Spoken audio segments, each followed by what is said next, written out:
Do I tell my sister's boyfriend that she cheated on him?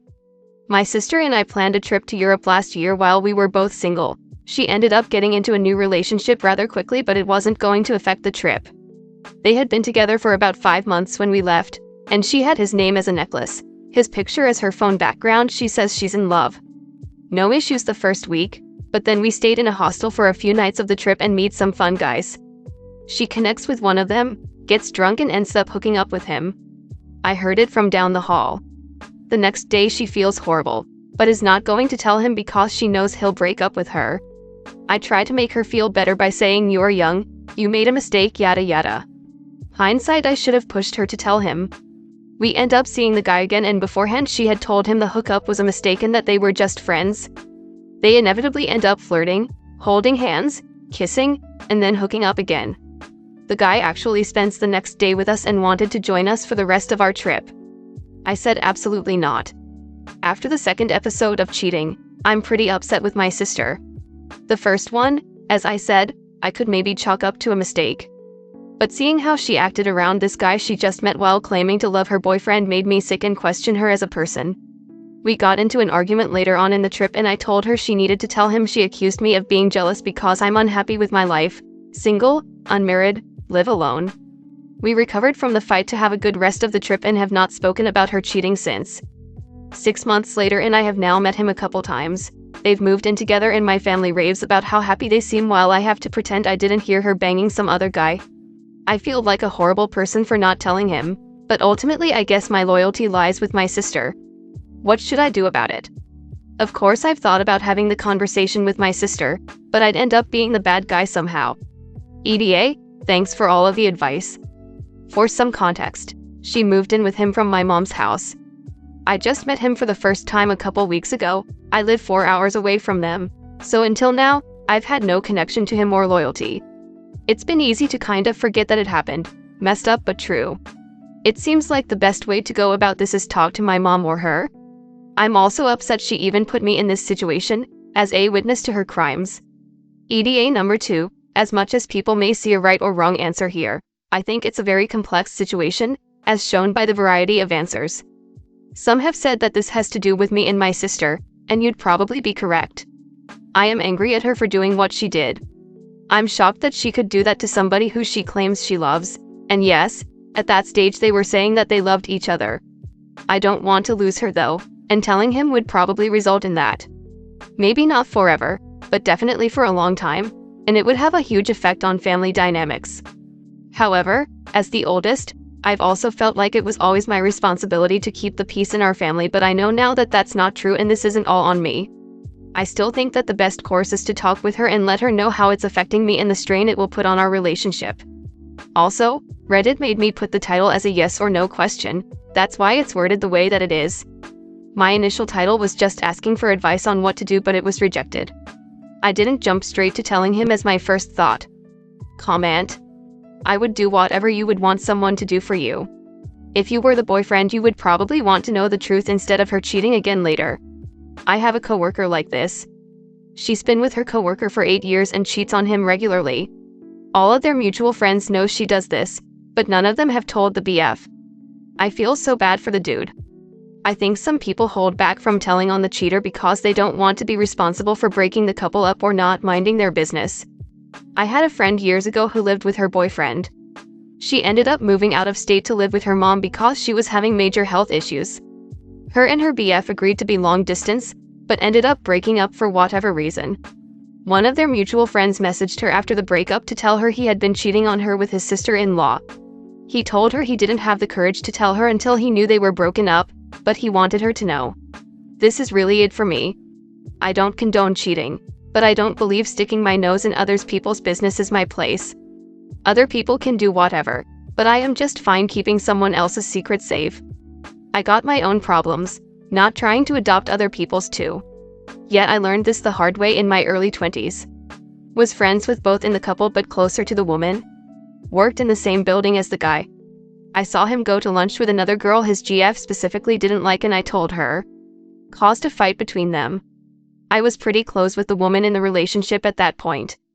I got invited to their baby shower but not to the wedding. I just caused drama. That wasn't my intention, I just thought she would want to know.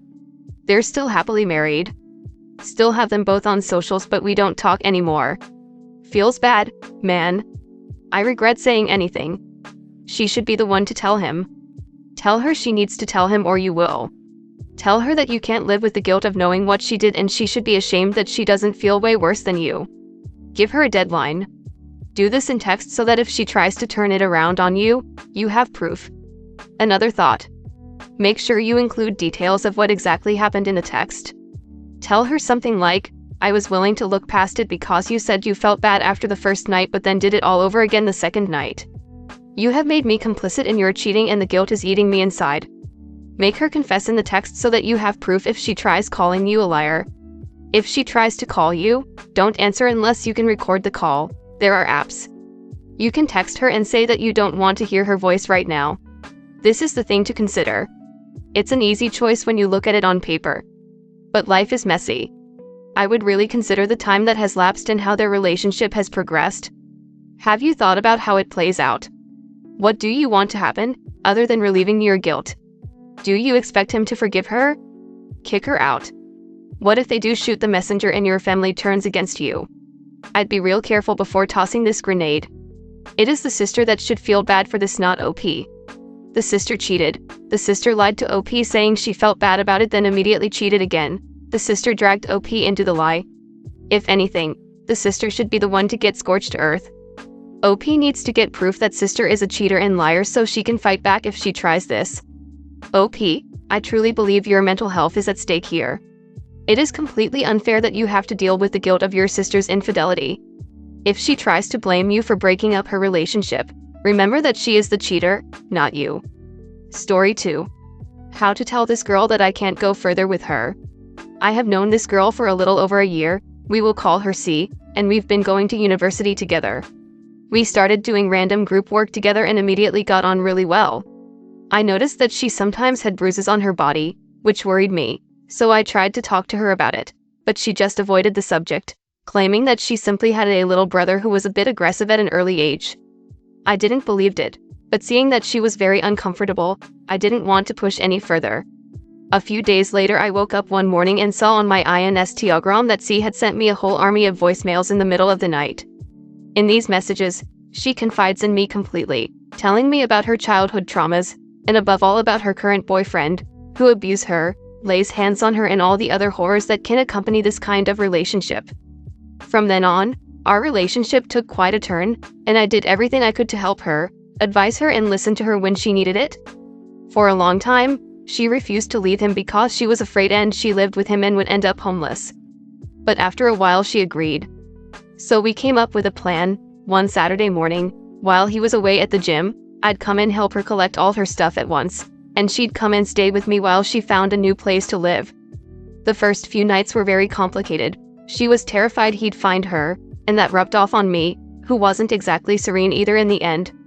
During this cohabitation, which went well, she tried to seduce me several times, but I always pretended not to notice, because I think you'd really have to be the last of the assholes to take advantage of a woman in a weak position like that. After a month of searching, she found a small studio and moved in, from which point our relationship returned to relatively normal friendship. That was about 7 months ago, except for the fact that as the months went by, C came on flirting with me more and more, becoming impossible to ignore even for a blind man. So today I find myself in a really complicated situation. I like her, and she knows it. But I'm still unable to see myself in a relationship with her, simply because of where our relationship came from. If she loves me, it's largely because of what I did for her, at a time when she was extremely fragile psychologically. And I can't help myself finding it terribly creepy to use that to have a relationship with her. Her love for me is born from a very complicated situation for her, and so I don't think it's healthy at all. And even outside of that, in fact, I never have dated someone, so that scares me a lot. I think I am just not ready to launch myself in one of them. I think I need a few more years to be really at ease with the concept of myself dating a girl. Except that I know very well that if I explain things to her in this way, she'll take it very badly, and I don't want her to fall back into depression. So I'd like to find a way of explaining to her that she and I can't and won't ever go beyond the friendship stage, in the gentlest way possible, to avoid her getting depressed in the first place. Comment? I admire your character for not wanting to take advantage of her. That would certainly have been the case when she first moved in with you temporarily, but you passed that test with flying colors. It's now been several months, and by your own admission you like her. Even if her love for you was born of her situation, she's now separated by some time from that, and her feelings for you persist. It's entirely possible that she really does love you for who you are. A shame to dismiss a potential relationship out of hand simply because of how you met, but of course your own conscience must be your guide. Why not explain your reservations to her, and tell her that you want to take things very slowly with her so that you can both be sure of your feelings? You could also ask her to get some counseling to help her process the trauma of her abusive relationship, so that she can be sure in her own mind that her feelings for you are genuine and not simply a trauma response. Good luck and best wishes to you no matter what you decide. You really do seem to be a good guy and she'd be lucky to have you. This comment is very well worded and kind. I hope OP takes this into consideration. Individual counseling would definitely make things more clear, but I'd also suggest couples counseling. I've known multiple couples who can afford it, who started off their friendship in a really complicated way, so as soon as it got romantic, they started regularly going to couples counseling. You are valid in feeling like the origins of your relationship, friendship, is biased. Would you feel differently if she dated someone else who treated her far better than her ex and she broke it off because she'd rather be with you? Better yet, what is it that you need in order to feel comfortable moving forward, as it seems like you like her back? If you need time to create a foundation based on trust and not a foundation that was formed through trauma bonding, that is valid. I think you could just let her know that you value her friendship very much and want to take things very slow and get to know each other more before letting your feelings overtake you. You did an amazing thing for another human being and got her to a safe space. I commend you for going out of your way to help someone in such a bad situation. But your reasons for not wanting to pursue a relationship with this girl are totally valid. Just tell her you just want to be friends. You don't owe her any explanation beyond that. I mean, you did something for her that was genuinely exceptional. Why wouldn't she have feelings for you? She probably likes you because she thinks you are kind and safe, and she thinks that because you have proven it to her. Are those bad reasons to have feelings for someone? I don't think so. She has had lots of time to get over the emotional craziness of that time in her life. She will obviously carry trauma from it with her for a long time, but she is an adult who can make decisions for herself. I think worrying about taking advantage of someone who has had 7 months to think about it is unnecessary. It sounds like you are nervous about this for other reasons too. All I can say is you aren't committing to anything immediately by seeing what it would be like to date her. You can always decide that it's not for you later. Or now, of course. It's up to you. Whatever you decide, I hope you are proud of what you did for her. Very few people would have.